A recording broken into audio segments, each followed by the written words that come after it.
M&P Sports presents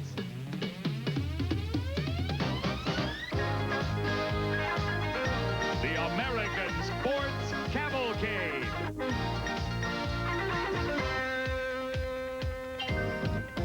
A panorama of speed, color, drama, and excitement. The American Sports Cavalcade. On a hot night in Iowa, 30,000 fans eagerly await the start of the biggest sprint car race of them all, the World of Outlaws, Knoxville Nationals.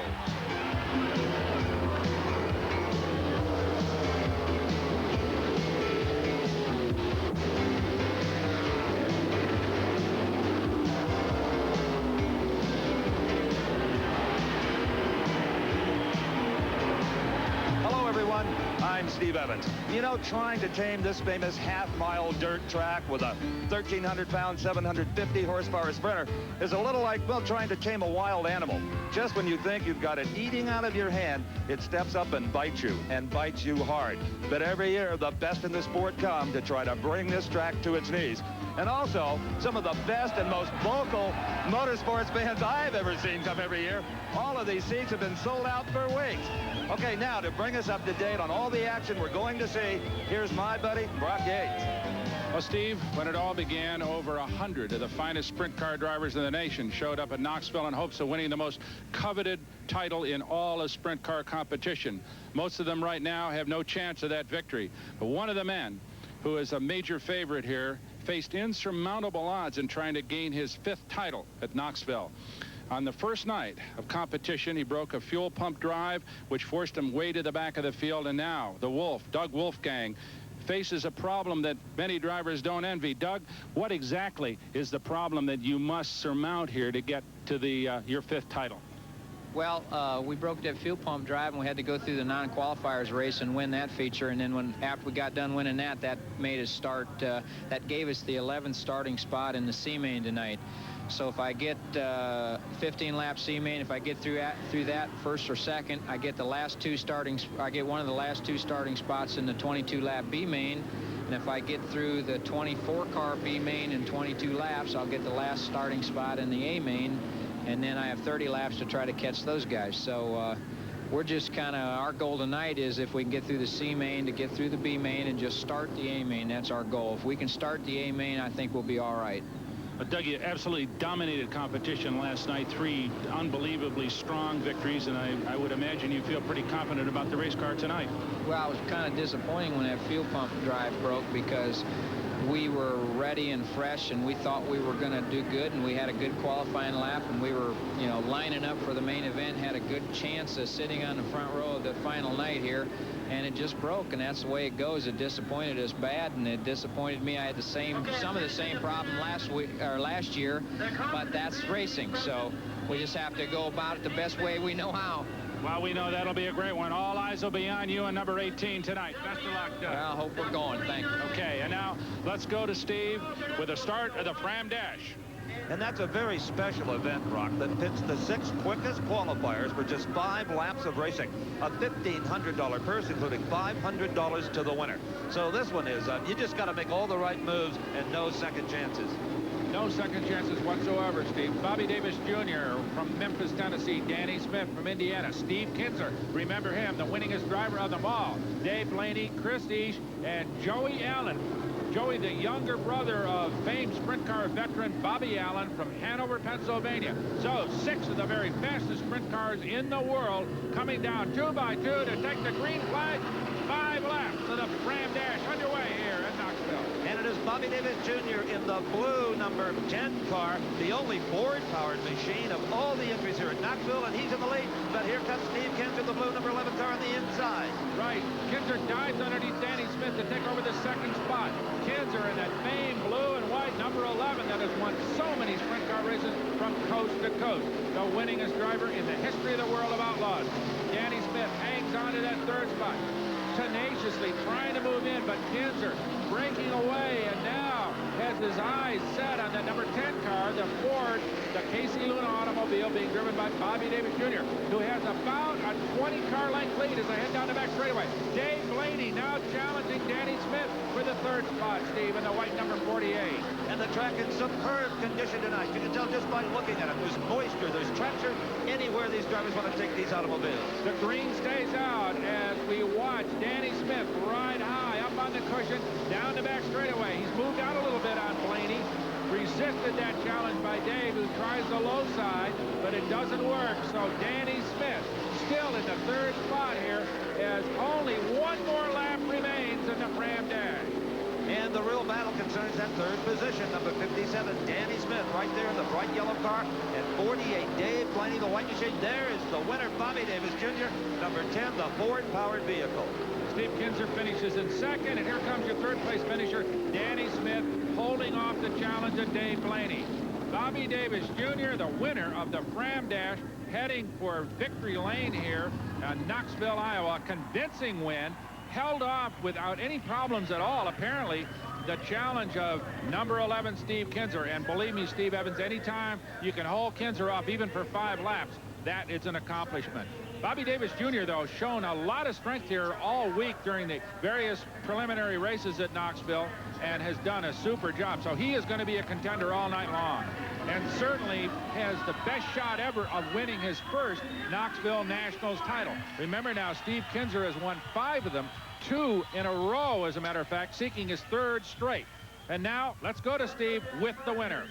Well, 5 perfect laps later, Bobby Davis Jr. is $500 richer. Congratulations. Thanks, Dave. Well, this Ford is flying. Everybody's talking about it. Yeah, this thing's running real well tonight. Even Wednesday night, it was running good, even when it got slick, and it still seems to be running real good. Kenny Good, if he's taking real good care of it.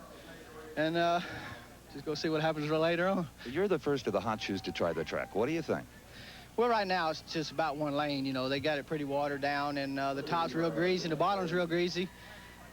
You could get 2 abreast if the 2 guys that was running was real good, you know, wouldn't do nothing crazy or nothing. But right now, it's just a kind of single lane run, wide open deal right now. Okay, congratulations. Hey, thank you. Okay, Brock Yates? Danny Smith out of the race car with a very brief 3rd place finish. Danny, what these FRAM dashes are real tough, I would imagine. Yeah, it's only 5 laps wide open, and doesn't really mean a lot. It does a little bit of money, and FRAM sponsors our series, and they help us out a lot, so this race is for them. It tells you a little bit about the race car, though, I would imagine, for the main event. Yeah, we'll get another hot lap session, but it kind of gets us a little head start on the other guys that'll have to wait and hot lap a little later in the evening. So, yeah, we get a little head start. Okay, thank you, Danny. Steve?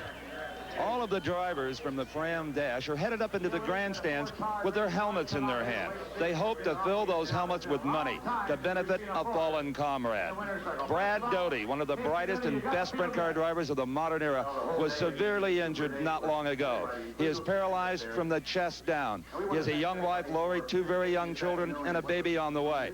These drivers and these fans hope they can help out Brad Doty. If you would like to do the same, there's an address right now on the screen to try to get that family through this hardship until Brad Doty can again be a productive guy. He's a fighter. He'll be back supporting his own family as soon as he can. But right now, they need your help. If you possibly can, the address on the screen. So all the drivers helping, including this great champion, Steve Kinzer, as he goes through the stands. Please, if you can possibly help, send your money to the Brad Doty Fund. He needs all the help he can get.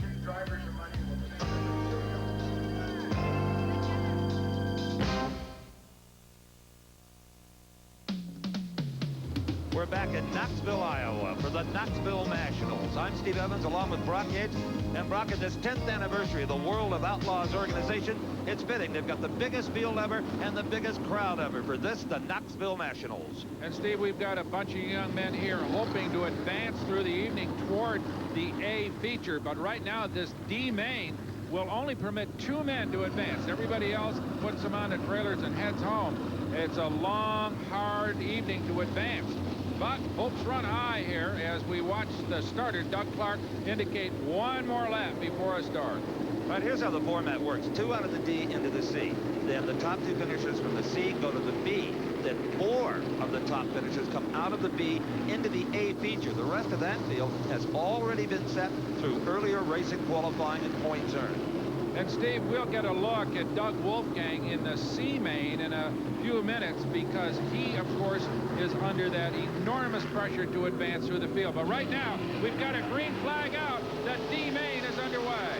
And from the pole position, it's the yellow number 77 X-car of Ken Chapman taking that early lead. Right in the second spot is the blue 11E Dave EKERN. Third, 26, Rick Bramer, 100-mile-an-hour at craft speed. But the man to watch right now is the number 9 car, that white number 9, Marlon Jones, who's moved into the third spot. Well, Jones better get driving hard, Brock, because moving up on him is the man from Sydney, Australia, Max Dumesny in the 5A car, making this an international field. It sure is. They're crazy for sprint car racing. Down under trouble in turn number 1. That is number 57S, Steve BREAZEALE, and he tangled with the 2-car, Bruce Moore, who is also up against the fence. But the car with the real problem is the 57. There is BREAZEALE climbing out of the race car. He is obviously all right, but a big crash in turn number 2. In fact, the man still in the car is Bruce Moore. Bruce Moore from Moline, Illinois, one of the real veterans in this business. He's still sitting in the race car. And folks over there, some of the emergency crews checking him out. Whether or not he's all right, we do not know at this point. Well, there's confirmation of the good health of Steve BREAZEALE as he walks away. His body is intact, but I'm sure right now his mind is wondering exactly what happened.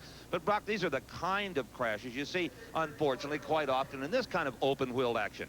Oh, absolutely. As the crews work over it now, he's climbing out. Bruce Moore getting out of the race car. So under his own power, and maybe shaken up a little bit, but apparently all right. Well, in their battle for the 12th position, when they did get together, it was really Steve BREAZEALE in the 57S car that had the wilder ride. The car actually standing right up on its nose. And again, neither driver injured. Right now, let's go to Brock Yates for more on this incident. Veteran driver Bruce Moore was in a pretty nasty tangle. What happened up here in turn 1? Well, it was a little more greasy on the bottom than I thought, and it was just driver error, plain and simple. I cooked it in a little hard on the bottom and lost it. It was real sticky on the top, and we didn't get enough hot laps to know what the track was like, so just one of those things. Yeah, that's the way it goes. Are you okay? Yeah, I'm all right. Yeah, I'm all right. A little disappointed, but that's the way it goes, I guess. Well, we're glad that these old roll cages held up for you. Yeah, me too. Thank you. And now let's go to Steve with Steve BREAZEALE, the other man in the crash. Well, Steve, in this sport, these things seem to happen so fast that a driver really doesn't have a chance often to defend himself. That's right. You got nowhere to go sometimes, and it's just what happens. Exactly what happened from your cockpit? What could you see? What could you feel? Car spun in front of me, and I just kind of got loose, and there I went. Let's hope the damage isn't too bad and we see you soon. Hope so. Thanks a lot. All right, we remain under caution here as the wreckage of those 2 automobiles are cleared away. Ken Chapman leads it, Dave EKERN in second. Marlon Jones, well, he's an entirely different story. If you had asked him 2 nights ago following the racing here in Knoxville whether or not he was going to be running tonight, well, he would have just shrugged 2 very bruised shoulders. This was competition in one of the heat races. The start, the green flag is just dropped, and this was what happened to Marlon Jones and 3 other top outlaw drivers. Kaboom! An awful conflagration of aluminum and sheet metal and steel as these cars tumbled up against the fence in an awful mess. Unbelievably, no one was hurt, even though over on the right side of your screen, Marlon Jones went completely out of the park. From another angle, that horrific accident. Cutting across the field diagonally, that is number 9, Marlon Jones. He gets in front of 2B Danny Thoman. Thoman hits him. Then Dave Blaney tags onto the end of this accident, trying to drive through this hailstorm of parts and pieces. 14S John Surnett also suffering serious injury to the automobile, but no one whatsoever hurt. This gives a whole new meaning, Brock, to putting one out of the park. Indeed, Steve, and in matter of fact, Dave Blaney, after that was over, made repairs to his race car and went on to win the A feature that night. In fact, Steve, his performance here during the 3 preliminary days has earned him the pole position tonight in the A feature and an excellent opportunity to win his first ever Knoxville Nationals title. Well, Marlon Jones, number 9, may be back in action, but he has got a long way to go before he can join Mr. Blaney in the A feature that will conclude tonight's racing. We're just about ready for a restart here of the D main event. All right, right. Ken Chapman in the 77 on the throttle coming off turn number 4. Right behind him, Dave EKERN. Marlon Jones in the 9, still in that 3rd spot. And Chapman got a terrific jump on the rest of the field, and he has opened out a big lead. And Steve, Marlon Jones jumped past Dave EKERN into the 2nd spot, and now EKERN is being challenged by Max Dumesny for that 3rd spot. Hard to believe that number 9, Marlon Jones, is doing all of this with a car that literally had to scrape out of the parking lot, and there he is challenging for the lead. And he is going to take the lead, but how long can he hold on to it? On the inside, it is Ken Chapman. He's got the shorter distance to go. There may be better bite for Marlon Jones on the outside, and the number 9 car, yes, there is. And there is Jones putting distance between himself and look at second this. place. Max Dumesny has taken the 2nd spot away from Chapman, who rides way up into turn number 1. So he got wide, and Max Dumesny, in fact, Chapman is going to fall out of the race. Tough break. Started on the pole, held the lead for a while. That'll bring out the caution flag as the safety crews will have to push Ken Chapman off the racetrack with that broken car. Tough break, but a good break for Marlon Jones, who's on the comeback trail. Well, the caution is still out for the D main here at Knoxville Nationals. 2 guys that wish they were looking at a checker instead of a caution flag are number 9, Marlon Jones, and 5'8", Max Dumesny. He's from Australia. And only 2 can transfer from this D to the C. They just wish right now it was over, but it's not. I'll tell you, 3 guys who are glad it isn't over. EKERN, Kramer, and Berkner. They've all got a shot at winning, or at least getting up among the top 2. As the green comes out, and here comes Marlon Jones leading them down toward the green flag. And just behind him in the 2nd spot, that is the Aussie number 5'8", Max Dumesny. And the driver with maybe the best restart, Glenn Berkner in the 21B car. Absolutely, Steve. Berkner jumps right past Kramer and EKERN. EKERN held him off for a while, but now he has established that 3rd spot with convincing style. So Berkner is on the move. There's racing all over this track, some high, some low, and you can't get that high. 26, Rick Kramer got it up there in the marbles. It took him a while to recover, and that allowed 39, Bob White, to take the position, 5th to be exact. Oh, yeah, and now Bob White is starting to move in on 11E, EKERN. So Bob White is on the move, as is Berkner. Look at White sliding in there underneath, almost up against EKERN. Could make it work, and White, too hot in there, spins it down into the infield. I don't think this, yes it does, brings the caution out. So in a sense, White was lucky. In another sense, he was not. Des Moines, Iowa, Bob White was charging, got it into turn 2 a little bit too hot, and brings out the caution. So while we're regathering things here, earlier Steve had a look at a guy who's come a long way to this race here at Knoxville, Iowa, Max Dumesny. Time for a little Evans quiz. What do you figure all this is on the front of this truck? We're at a sprint car race, could be a push bar, right? No, it's not a push bar. Well, maybe just a good heavy-duty industrial strength bumper to protect the truck. No, that's not right either. These are called rhubar's. That's in kangaroo, because Max Dumesny's number 5 sprint car team is from Sydney, Australia. And you'll find these rhubar's on virtually every truck in Australia, and even rental cars if you're headed for the Outback. The truck, by the way, is made by Nissan, obviously not a model sold in the United States. Now, this whole rig was on the high seas for over 6 weeks, 2 of those because they were caught on a dock strike. So the long distance award and the perseverance award certainly goes to Max. Now, there's a lot of rigs here in the pits, some pretty fancy and some just functional, but only one has the steering wheel on the right-hand side. Well, driving on the wrong side of the road, if you'll have it that way, doesn't seem to be bothering Max Dumesny here in the United States. He sits in 2nd spot as the D main continues under caution. There was no real damage there. Actually, Bob White is back in the field, and we've got a start now. Here comes Marlon Jones leading them down toward the green. And Marlon looks just as strong as he did before the yellow came out. But there's a whole lot of drivers behind him that want those top 2 spots. The 4th place battle here, 11E, Dave EKERN, and 26, Rick Kramer. They've been going at it right from the start, Steve. Kramer lost that position, remember, on the last restart, and is now trying to get back into the hunt. But right now, it's EKERN that seems to be holding them off pretty successfully as they go down the front straightaway. Broad slide in that high groove through turns 1 and 2, and now down that back straightaway. Remember now, these guys stay on the throttle all the way around. 102 miles an hour there on our radar in gun, and that shows that these cars are barely lifting, just scrubbing rubbing off a little speed as they sweep through these big, broad corners. And there is the pass. 11E Dave EKERN has blown right by Bertner in the 21B car. But like Bertner was having some problems. He just slowed up tremendously in turn 1. Well, no question, he is out of it, Steve, as we go back to the contest for the lead.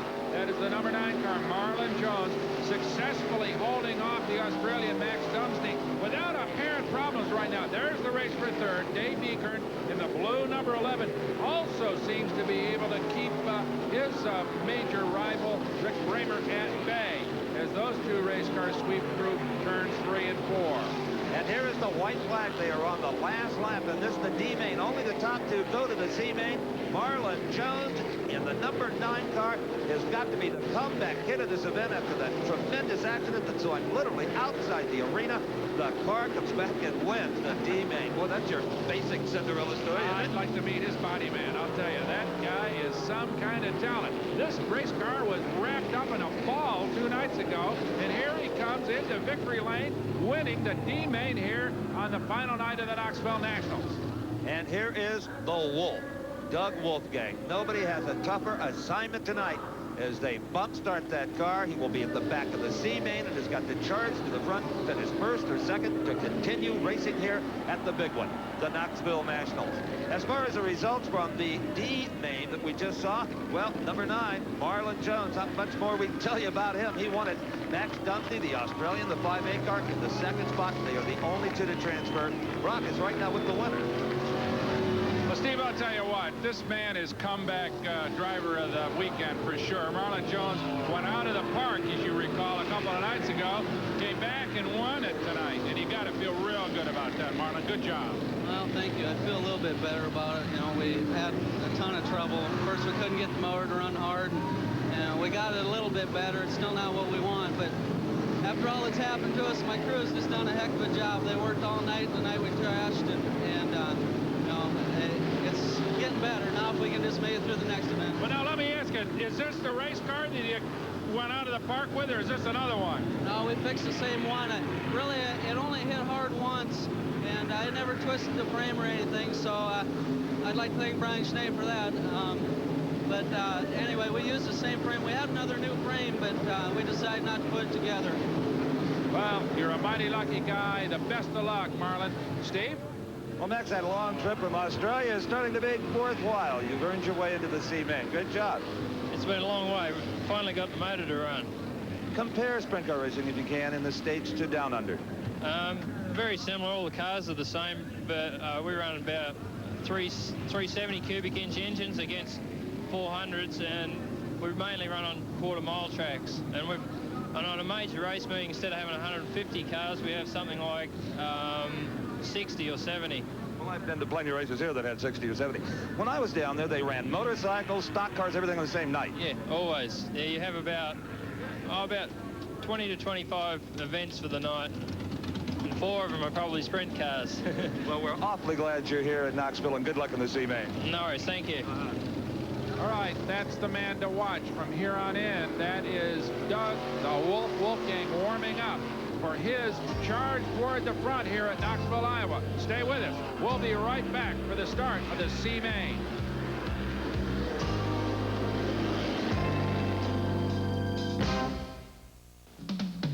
We're back in Knoxville, Iowa for the biggest event of the entire sprint car year, the World of Outlaws Knoxville Nationals.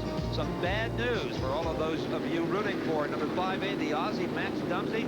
A problem with that car has been discovered down in the infield. Apparently, it has got some broken suspension bits, and they have had to scratch out of the C main. But that is good news for number 11E, Dave EKERN. He gets to take Max's place. Also some good news for number 26, Rick Bramer. Number 52, Spike Lampilius has scratched, and Bramer will take his spot. So those guys have an unexpected opportunity as we watch EKERN's crew get him bolted into the race car and get ready to push him off. Remember now, these cars have no self-starters. They have only a dog clutch, just an in-and-out clutch or gearbox setup, so that no transmission, no starter, no gearbox of any kind. So underway after a push start is Dave EKERN and catching up with the field. All right, let's set the lineup. Jim Grafton, Todd Bishop leading the pack here, 2 by 2. Andy Hillenberg in row 3. And here is Jack Howdenchild in the 2T. He is one of the best in the business. Had some problems. He's starting in this field. Shane Carson, row 6, the man to watch. 18, Doug Wolfgang. And alongside Doug is Kenny Jacobs, car number 56. You know, Buck, Wolfgang, his job here is tough enough, but he's doing it in a backup car, actually a car from last year, because his front line mount was destroyed in the same accident that so seriously injured Brad Doty a few weeks ago. So even more odds are piled against him in his search for his 5th Knoxville Nationals title. Right now, though, he's intent on moving through this field and winning the C-Main. They come down toward the start. The flag is out. And from the outside of the front row, the red car, number 86 of Todd Bishop. He will lead him out in turn number 2.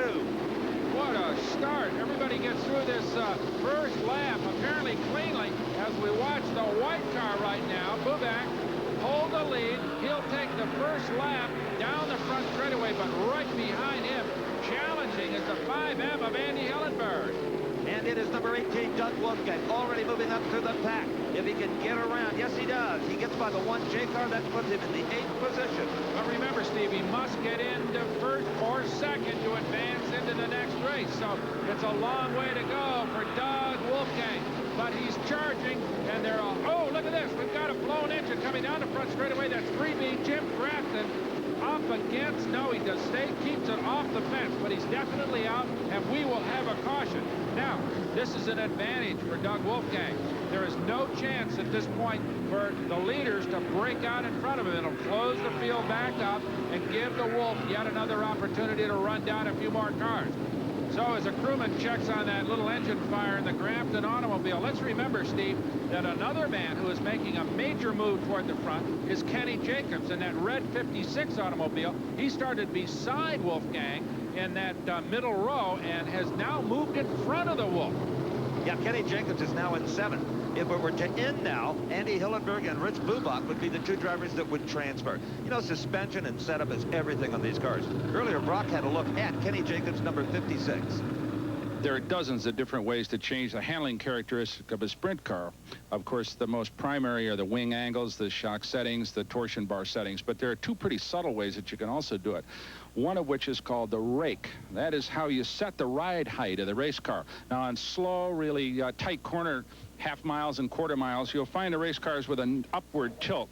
The rake set toward the rear to give the cars more weight transfer coming off the corners and better acceleration. On a fast half mile like Knoxville, you'll find the rake pretty much even, so the ride height almost the same front to back. There's another way you can change the setting as well, and that's called tilt.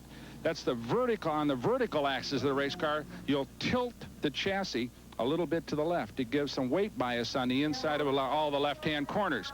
Again, at Knoxville, though, the race cars are only about an inch, inch and a half tilt in them. On a slower racetrack, you'll find more tilt. But here, pretty much up and down, and the rake pretty much level. A lot of dirt magic involved in the setup of these cars. We're ready for a restart of the C main event. In front of the single file line, 5M, Andy Hillenberg, then Rip Bubak at 2H, Todd Bishop, Jack Howdenchild, and John Gerloff. But, Steve, here comes the start, and Kenny Jacobs in 56 has gotten a terrific jump on the field. In fact, he left his arch rival, 18, Doug Wolfgang, back there to fight it out with Jamie Moore for the 7th position. John Gerloff is now in the 6th spot. There is Wolfgang in the white and green 18. Right ahead of him is Gerloff and Moyle. He's got to get by these 2 guys. He ought to be able to. With all that experience, all that horsepower, all that chassis engineering, there he goes underneath 28's Jamie Moyle and rides up high as he sets his sights on 24B, John Gerloff. On the outside, on the high side, up on the cushion. There goes Wolfgang. He tries him high. Gerloff stays low and makes it stick. He cannot make it by. So Wolfgang goes low down through turn number 1. Up alongside Gerloff and by him. He has moved up 1 more spot. Up ahead now lies Todd Bishop. He got him, Brock. He is by number 86, Todd Bishop, and that puts Wolfgang in the 4th position. All right, up ahead of him, 56, Kenny Jacobs. There in that red car is his next target. Kenny Jacobs, remember, started right beside him, got a terrific start. And Jacobs is going to be a much tougher man to pass than the other 2. A very good young race driver from Pennsylvania with an excellent car. And here is the race for the lead. Jack Haudenschild has passed number 5 and Andy Hillenberg for the first spot. And Hillenberg appears to be slowing a bit. There goes Jacobs by as he pulls up out of the lane. There goes Bubeck. There goes Wolfgang. Wolfgang now up into the 4th spot. And now Wolfgang challenges Bubeck in the 2-8. He gets him. He's now in 3rd place. Kenny Jacobs now challenging Haudenschild for the lead. Jacobs by on the low side. Here is the Wolf down underneath Haudenschild. He's in 2nd place. Jacobs and Wolfgang have charged to the front. Wolfgang now trying to make a move on Kenny Jacobs for the overall win here in the C main. The Wolf is charging, but Kenny Jacobs moving out, holding him up. I said it was going to be a harder pass all the way around, Steve. Jacobs is not going to be as easy as the rest. But he doesn't have to pass Jacobs. That's the big point here. Wolfgang is in the 2nd spot. That means he would transfer now automatically in the rear of the B main, but he's going to give it a try anyway. Wolfgang by Jacobs. No, he's not. Fabulous race. This is what it's all about. Sprint car racing on a half-mile dirt. The best in the world. Here comes Jacobs. Here comes Wolf off turn 4. Down the front straightaway. Jacobs seems to be holding him off, but Wolfgang won't give way. He stays in that low groove. Down the back straightaway, up high. Now they'll both take the high line through turn 3 and 4. Kenny Jacobs managing to hold the Wolf off right now, but they've broken completely free in the pack as this C main begins to unwind. Now Wolfgang is pitted down near turn number 1, and I'm sure Lefkepler, the owner of that car, is signaling to him, saying, please, take it easy. We don't need any more than this right now.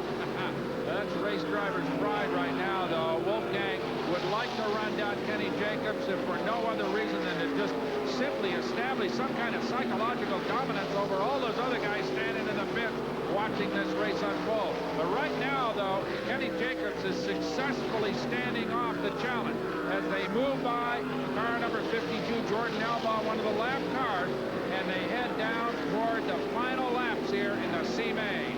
There's just about a lap and a half to go. Can Doug Wolfgang and Kenny Jacobs beat it to the transfer into the rear of that B main? Wolfgang taking it very easily as he also laps Elbaugh. Right now, Kenny Jacobs, Doug Wolfgang both see the white flag. That means 1/2 mile to go in the C main. Kenny Jacobs moving through traffic and apparently unimpeded by the slower cars. The Wolf, though, unable to catch up. Here they come off turn number 4. Kenny Jacobs will win it. Doug Wolfgang 2nd. And both men keep their hopes alive for victory in the A feature and the Knoxville Nationals title. And now is when the crews become all important. They'll only have a few minutes, Kenny Jacobs and Doug Wolfgang, to prepare these cars for yet one more contest. Stick with us. We'll be back to Knoxville.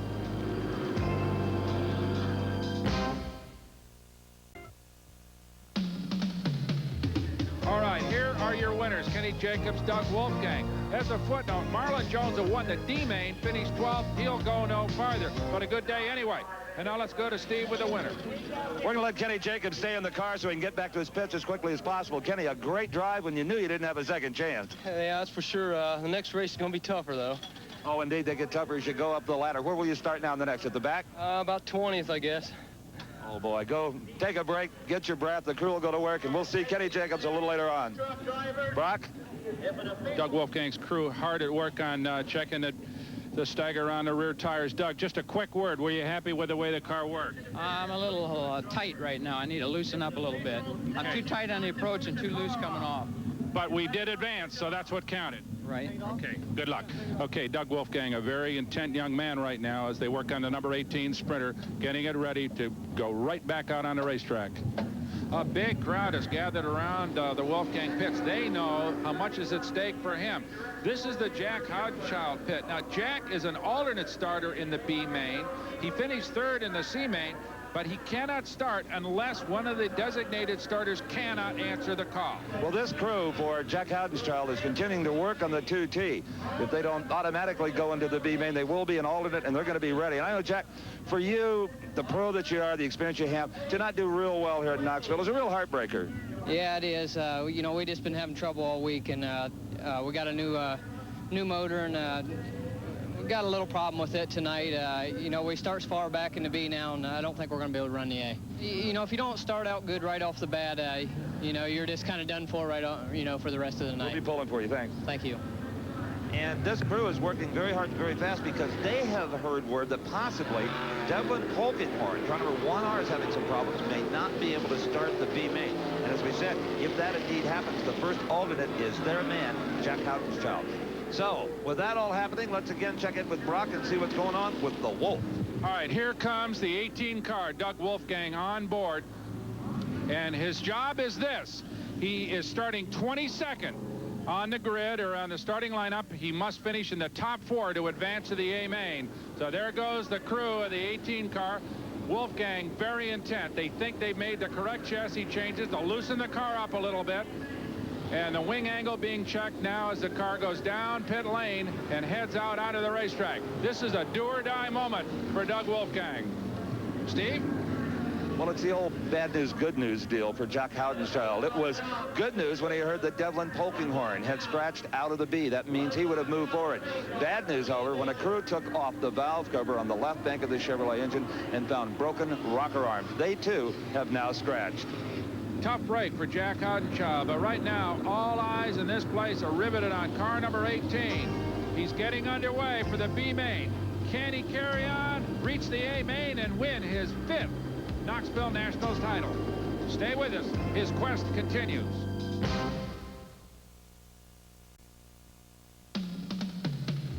For the most important sprint car race of the year, fans come from all over the country.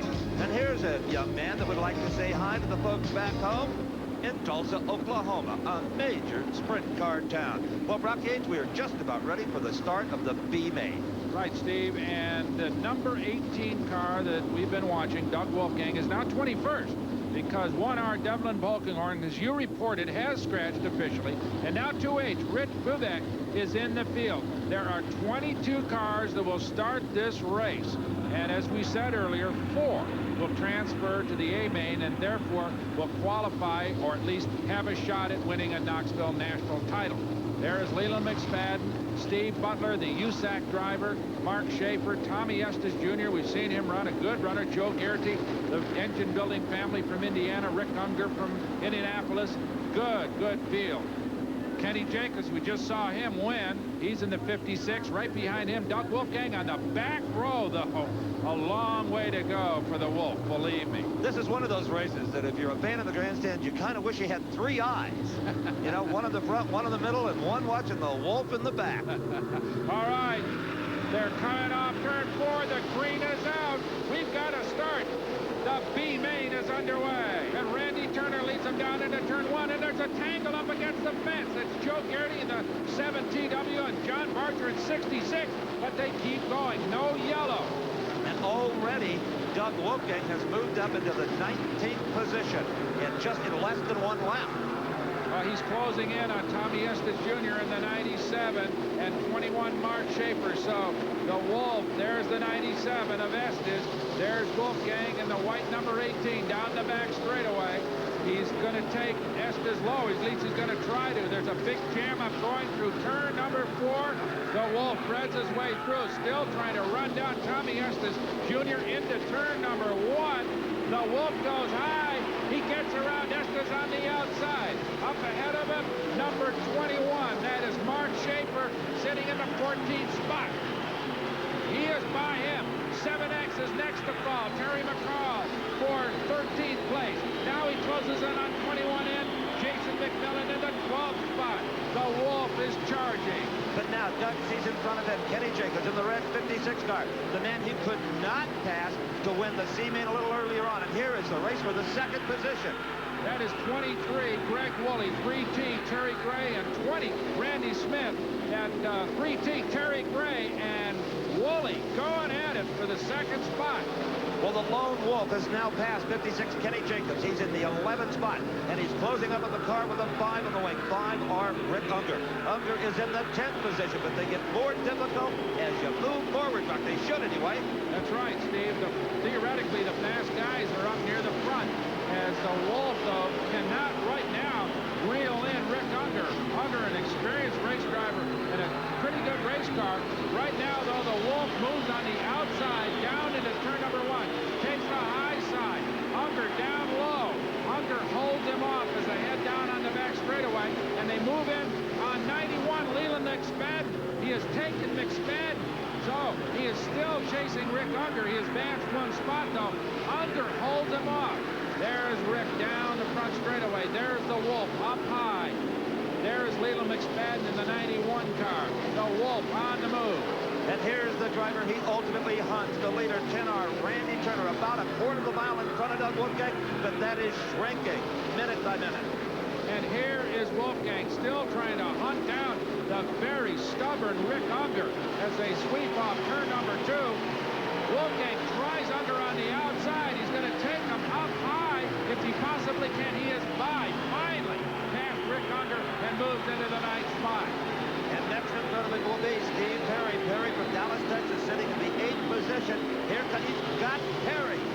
Just zaps him. All right, so Doug Wolfgang into the 8th spot. Up ahead lies 45, Ray Lipsy in the 7th position.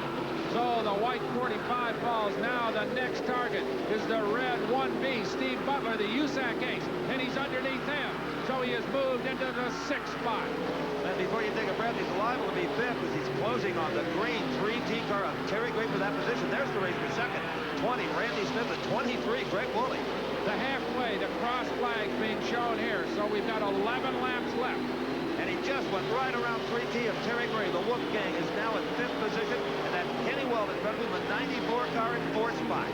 So the Wolf moves in on the white number 94 of Kenny Weld. Remember now, this is the magic pass. He transfers to the feature race if he gets by him, and he does. He has moved into 4th place, leaving Kenny Weld behind as he charges down the back straightaway and into turn number 3. Can he ultimately take the leader, 10R Randy Turner? Here's Randy right there. He is the man leading this race. He's going to transfer from that spot. So will the Wolfgang. So will everybody in the middle if they stay that way.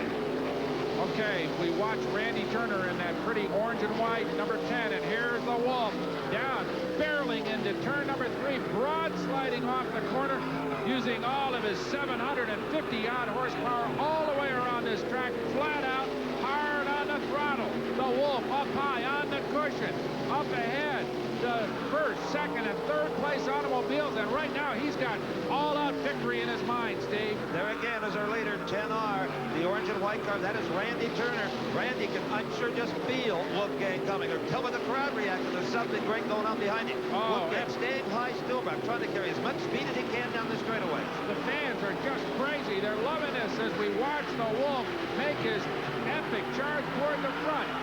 His next target, the white number 23, is Greg Woolley in 3rd place. He moves past 66, a lap car, and right in on the rear nerf bar of the 23 as they go down the back straightaway.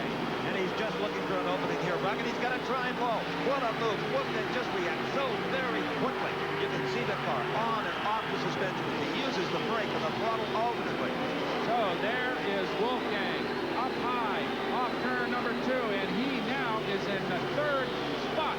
Up ahead of him lies Randy Smith in the blue number 20, and just a few yards ahead of him lies this automobile, the leader, the orange and white number 10 of Randy Turner, who has led literally from the opening flag.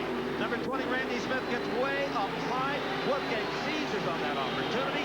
Doug Wolfgang, car 18 now running 2nd. Moves past Tommy Estes Jr. in the 97. That's a lapped automobile. There is only one car lying in front of Doug Wolfgang at this point, and that is the number 10 automobile of Randy Turner.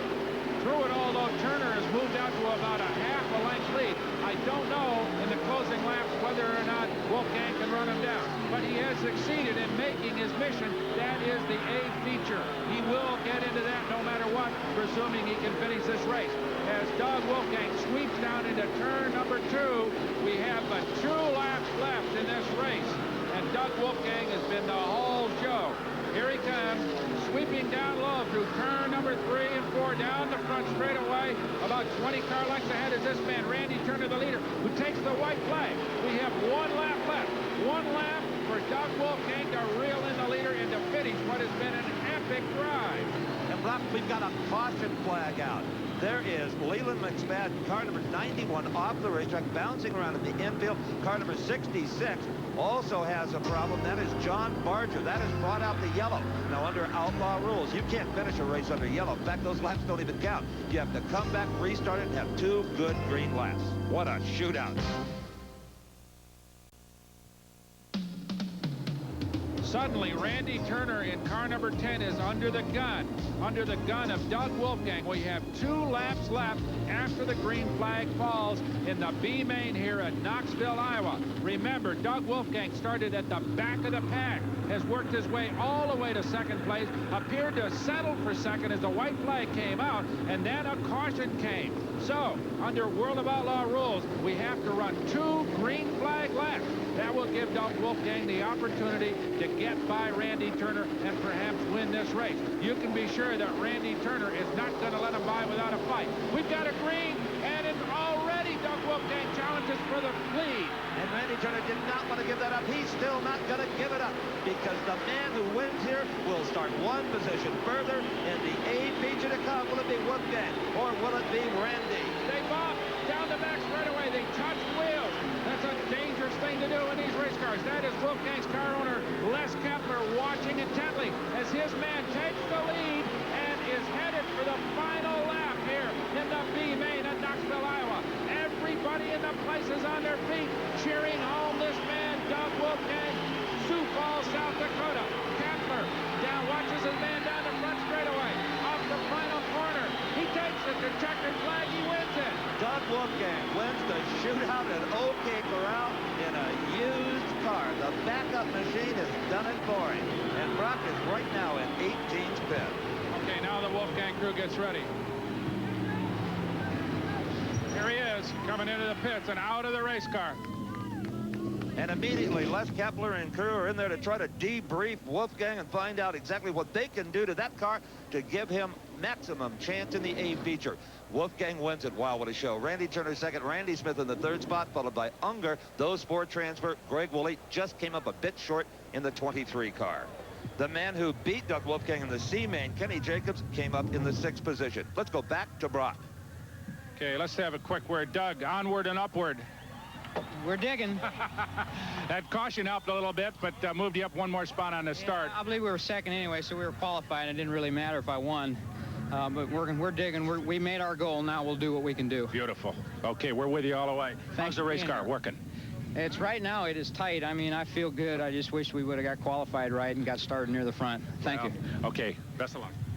And now let's go to Steve with the 2nd place finisher. Well, I'll tell you what, this is one tired race car driver. When they go almost green for 22 laps, it's a lot of work. Congratulations, Randy. You might have won it had it not been for that last yellow. Yeah, I wasn't really counting on that yellow coming out, and I thought for sure we had this thing won.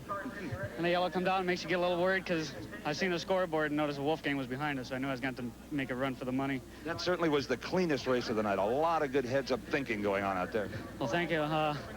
It was one of the easiest races I've had during this Nationals anyway. We'll see you in the A main. Congratulations. Thank you very much. Yeah. Well, sometimes you can get an easy race if you start way up front, as Randy Turner did. But the man in the 18 car, Doug Wolfgang, he did not have an easy time of it at all. He had to be very hard on his equipment. You know that concerns the crew over there right now. Les Kepler, the bearded man in the green shirt, just off to the left. They're doing a lot of preventive maintenance and maybe some changes to the car as well. Brock Yates is there, and he can tell us what's happening. Steve, I'm with Doug Wolfgang as the crew continues to work on what appears to be a steering sector that broke, Doug, and they're making that repair. No, it's got a little cracked bracket on the frame rail that holds the steering gear in. They're going to get it welded, and it's going to be all right. This car here actually isn't a very new race car. It's got about 2.5 months of rough dirt track racing, and we built one up to come here fresh, but we lost it over there at Eldora in that crash when Brad Doty got hurt, and we just haven't had time to get one together properly, so we qualified this one, and it's fatigued just a little, so we'll be all right. Been working hard all night, but we're getting some driver introductions, so I would imagine you got plenty of time to get the car on the line. I think we're going to be all right, yeah. I'll tell you what, we got a moment now. The folks went crazy in that last race. It's one of the most thrilling come-from-behind efforts that we've seen in a long, long time. Congratulations on behalf of everybody watching tonight. Well, my pleasure, and I'm glad I was able to do it for my fans. This is more or less my hometown track. I only live up the road about 4 hours, and I didn't want to let them down a couple years in a row. This is a big deal for dirt track people, and I'm doing the best I can. Well, it's a great show, and congratulations, Doug. My pleasure. Thanks for being here. Yes, sir. A steering problem? Yet another question mark. Can Doug Wolfgang be on the grid for the start of the A feature? If I know the Wolf, he'll go out there if he has to steer this car with clothesline rope tied to the front wheels. There's hundreds of sprint car races every year around the country, but the Knoxville Nationals, everyone remembers who wins it. There's one race left here in Knoxville for the title, the Knoxville National Championship.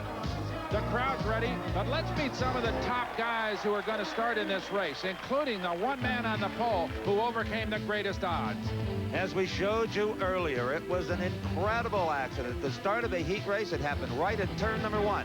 Now, you'll see a car go diagonally across the field. That is Marlon Jones, the number 9 car, where he is hit right there by 2B Danny Thoman.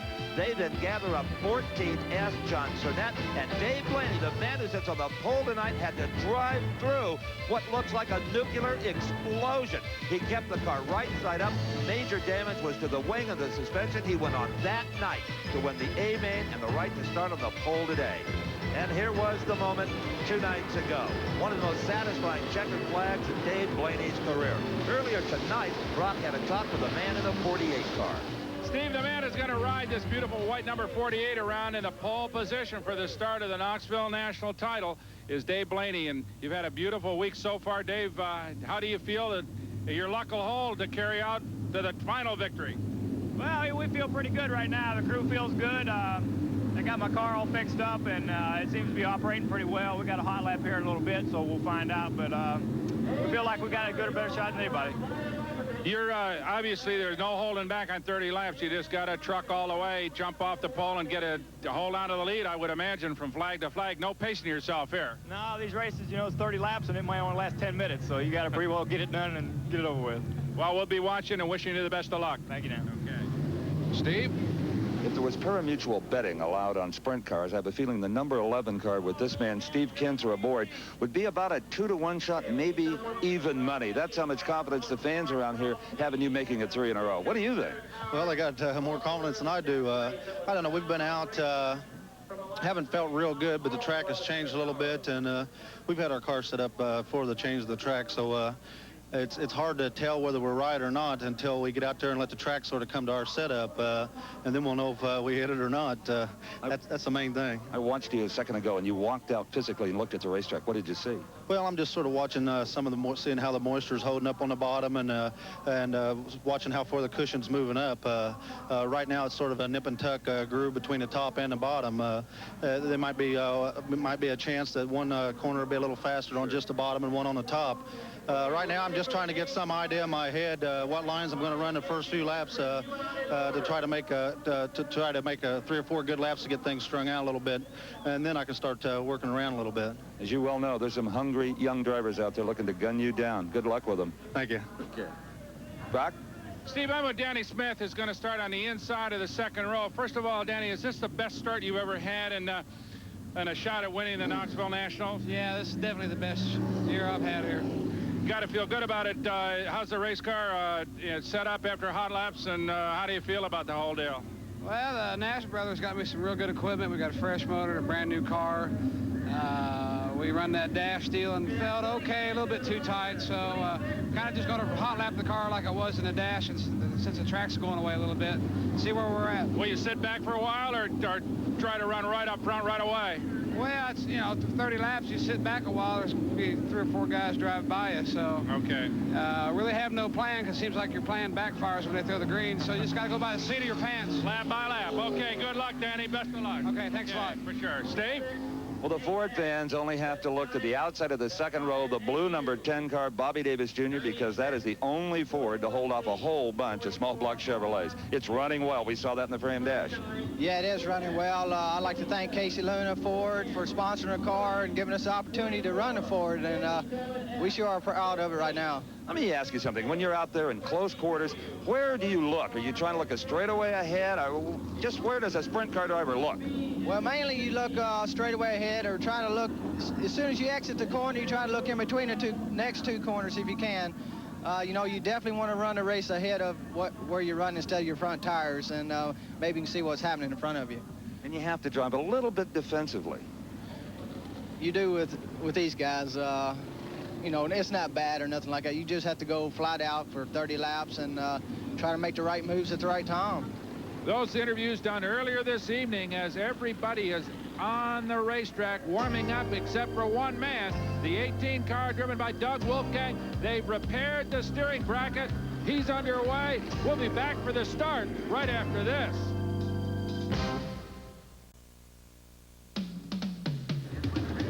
The moment is at hand. The time that all sprint car fans, crews, and drivers wait for all year long. The start of the A feature at the Knoxville Nationals. The drivers are waving to the crowd in their four-abreast formation, and the crowd is responding with a wave of their own. I'm Steve Evans along with Brock Yates. And Brock, this is why we came as well.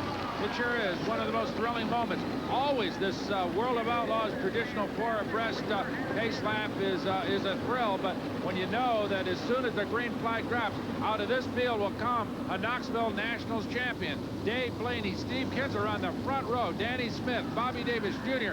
the second row. Chris Eash has run well all week. Joey Allen, Johnny Herrera, Sammy Swindell, who sits back there in the fourth row. Jeff, his brother, in the fifth. Rocky Hodges, always a contender. Mark Kinzer, a real comer. Tim Green coming back from injuries. Jerry Richard Jr., Jack Hewitt, the USAC ace. Bobby Allen, terrific runner. Jimmy Sills from California Pro.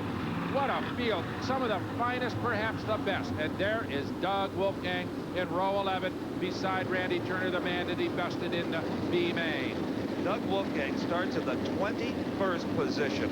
And Brock, there's a lot of fans here with their fingers crossed for Wolf that think maybe he can do in the A what he did in the B. But it's going to be so much tougher. Right, Steve. If, in fact, we had just seen that miracle finish in the B main, I would say it was an impossible dream. But right now, everybody has upset in mind as they watch Doug Wolfgang way back there as Dave Blaney leads the field down off turn number 4. Will the green be out? Next to him, Steve Kinzer, 5-time champion. We've got a green. We do indeed. You saw the yellow car, 57. Danny Smith tried to move to the inside. There was not enough room. So it's the man on the pole, the 48 car on the inside, who takes the early lead. Dave Blaney, look at him go. And right behind him, Bobby Davis Jr. And perhaps the biggest surprise is the 11 car. Steve Kinzer has fallen back to third.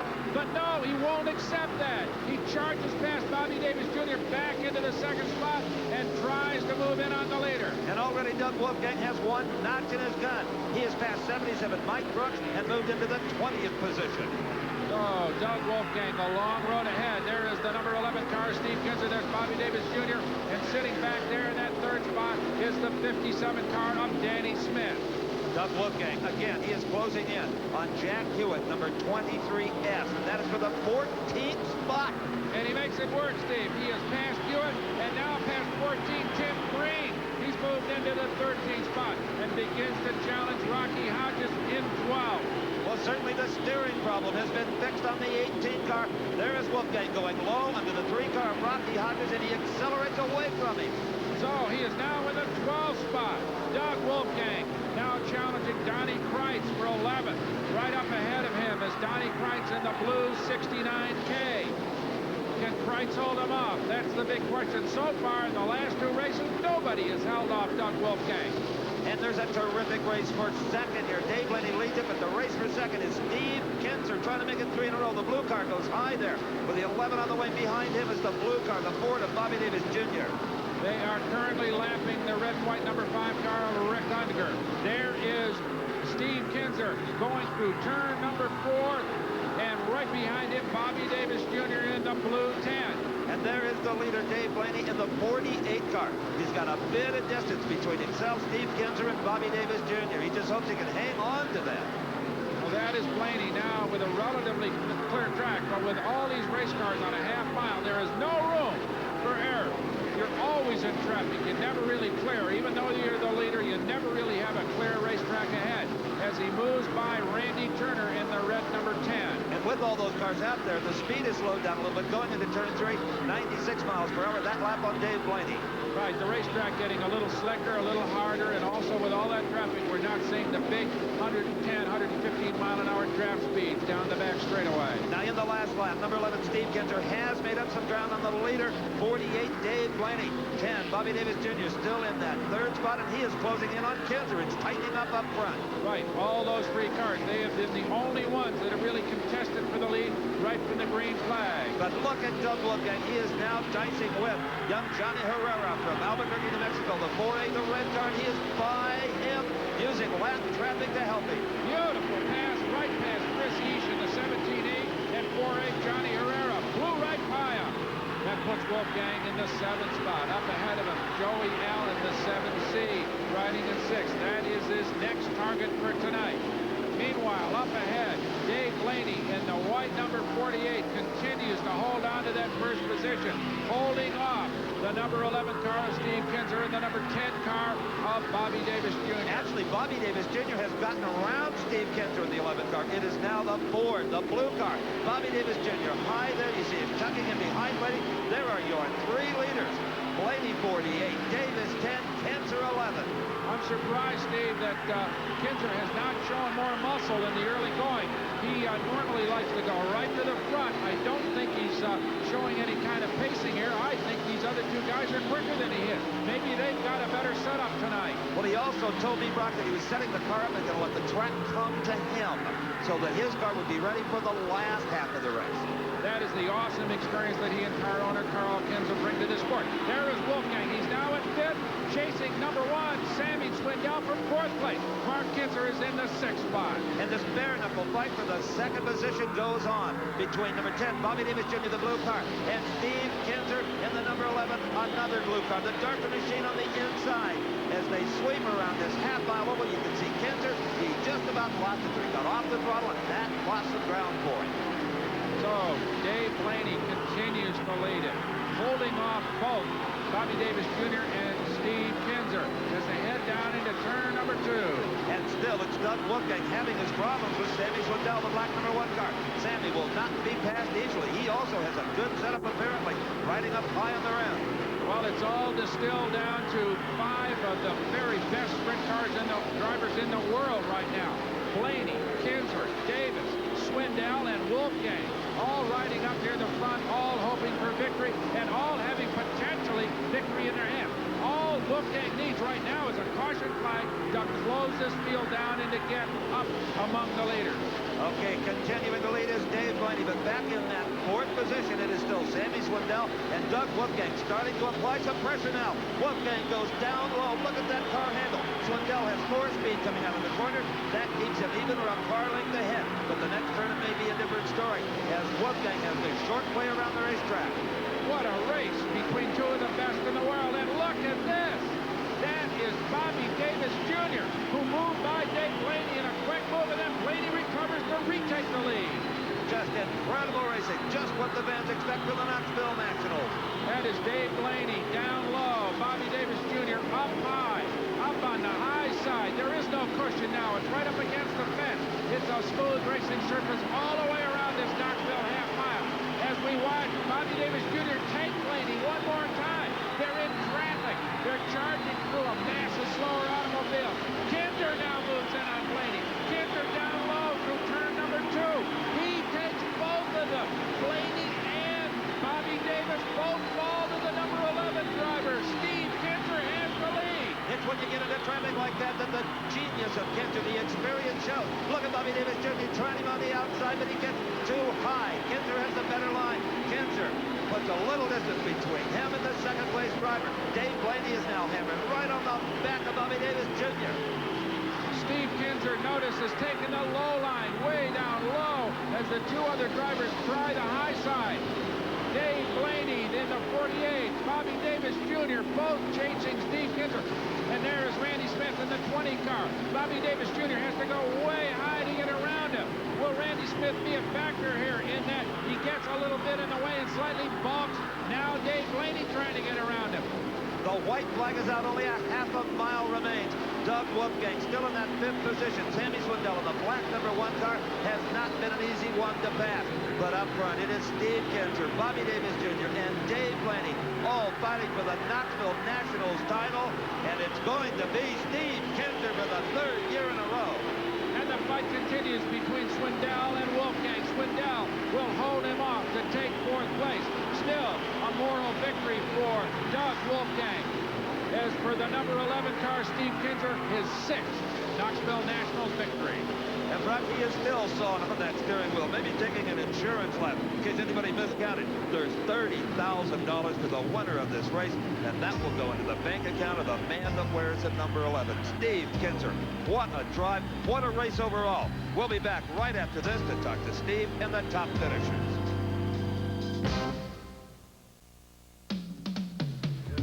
The greatest single sprint car race of them all goes one more time to Steve Kinser, Bobby Davis Jr., Dave Blaney, Sammy Swindell, and the comeback king, Doug Wolfgang, round out the top 5.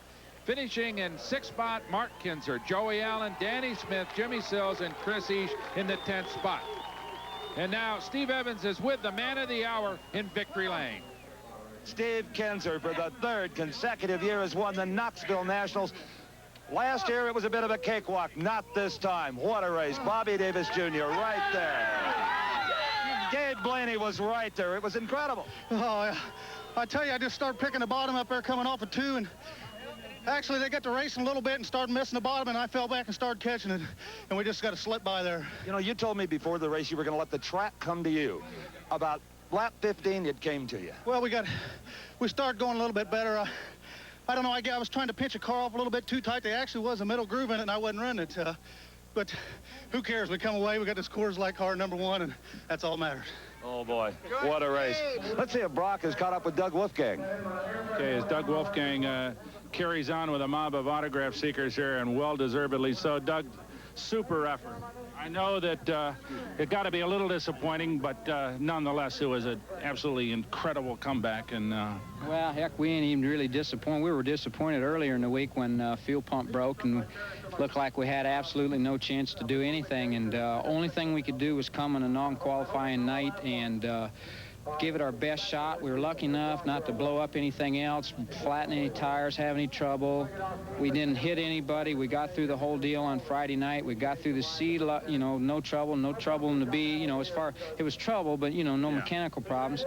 So we made our goal after we blew up on Wednesday to go ahead and make the main. We made our goal, so I guess we got 5th, and whatever we would have got tonight in the main would have been good enough for us. So we're not disappointed now. It was terrific. There were some tense moments just before the A-main started with the steering problem, and the crew worked like maniacs to get it done and just in time.